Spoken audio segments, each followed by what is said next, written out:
네, 안녕하세요.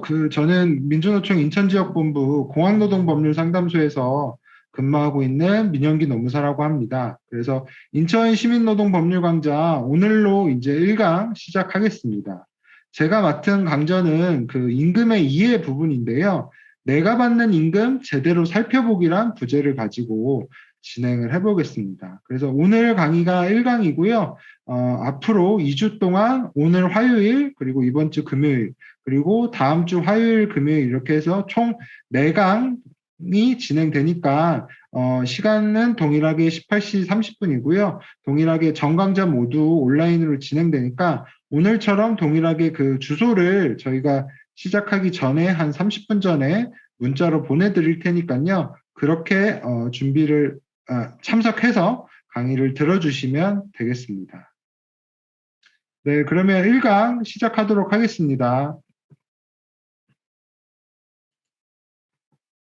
네, 목차부터 살펴보실 텐데요. 첫 번째로 임금 명세서에 대해서 설명을 드릴 거고요.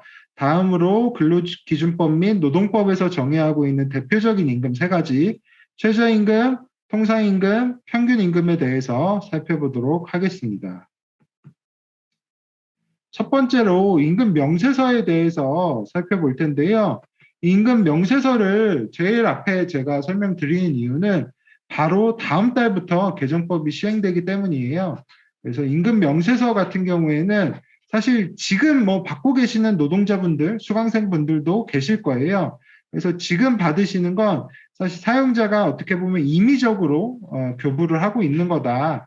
이렇게 보시면 되고, 근데 사실 지금 받으시는 노동자분들보다 안 받으시는 노동자분이 더 많을 거라고 생각이 되거든요. 근데 이런 것들이 다음 달 11월 19일부터는 법이 바뀌어서 사용자는 급여를 지급할 때 의무적으로 임금 명세서도 함께 교부를 해야 되는 것으로 법이 바뀌었다. 이렇게 이해를 해주시면 되겠습니다.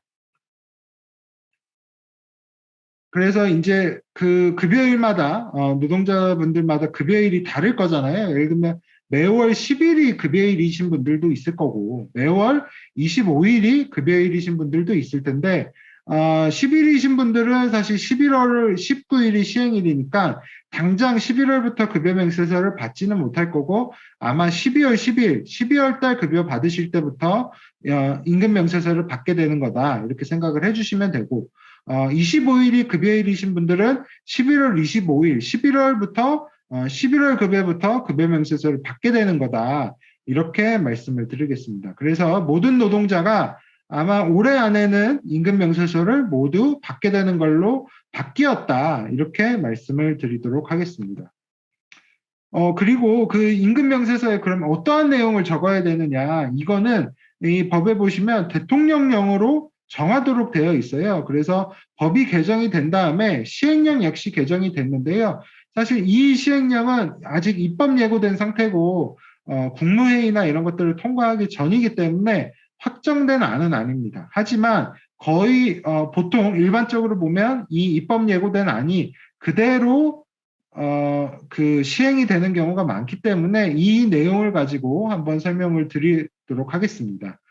일단 먼저 노동자의 기본적인 인적사항이죠. 성명, 생년월일, 뭐 사원번호 등 노동자를 특정할 수 있는 정보에 대해서 적도록 되어 있고요. 그리고 임금을 언제 지급하는지, 아까 서두에 말씀드린 것처럼 뭐 10일에 지급하는지, 25일에 지급하는지 이런 것들도 명시하도록 되어 있고, 그리고 그 달에 총 얼마나 일했는지 근로일이랑 근로시간수를 명시하도록 했습니다. 그리고 나아가서는 연장, 야간, 휴일 근로를 하는 경우에는 그 시간수도 따로 명시하도록 되어 있어요. 그래서 예를 들면 제가 오전 9시에 출근해서 오후 6시에 퇴근을 하는 사람인데 그 이상으로 근무를 하거나 혹은 오후 10시부터 다음날 새벽 6시까지 근무를 하는 야간 근로를 하거나 혹은 뭐 일요일이나 공휴일, 빨간 날에 근무를 하게 되는 경우 내가 휴일 근로를 하게 된 경우 그 시간이 각각 얼마인지 따로 명시하도록 되어 있습니다. 그리고 가장 중요한 부분일 텐데요. 임금 총액도 따로 명시하도록 되어 있어요. 그래서 내가 받는 임금이 실제로 얼마인지, 그리고 각각의 그 임금 총액이 뭐 300이라고 하더라도 기본급은 얼마고 뭐 상여금은 얼마고 어떤 수당은 얼마고 이런 것들 각 항목별 임금도 따로 별도로 표시하도록 정하고 있습니다. 그리고 나아가서는 마지막인데요. 그 임금의 각 항목별 계산 방법 등 임금 총액을 계산하는데 필요한 사항도 정하도록 하고 있습니다. 그래서 사실 이 내용만 보면 임금명세서를 보면 내가 받는 급여가 실제로 제대로 계산된 건지, 내가 받는 연장근로수당, 야간근로수당, 휴일근로수당이 제대로 된 건지 알 수 있을 것 같아 보이는데 제가 봤을 때는 사실 이 내용만으로는 부족합니다. 왜 부족하냐면 이 내용이 있으면 그 내가 받는 급여가 제대로 된 임금인지를 알 수 있는데 도움이 되는 건 맞지만 이 내용만으로 바로 그 계산을 하기는 어려워요. 그래서 제가 봤을 때는 제가 뒤에서 설명을 드리겠지만 통상임금이라던가 이런 내용들도 급여 명세서에 조금 더 포함이 됐으면 좋겠다. 이렇게 생각을 했는데 사실 지금 입법 예고된 대통령령에서는 통상임금이나 이런 부분들을 빠졌습니다. 그렇기 때문에 이 내용대로 시행이 된다고 하면 사실 노동자들은 급여 명세서를 받고서도 본인이 제대로 된 급여를 받았는지 혹은 조금 적은 금액을 받았다면 얼만큼 적은 금액을 받았는지 이런 거에 대해서는 한 번 더 계산을 해야 될 가능성이 높습니다.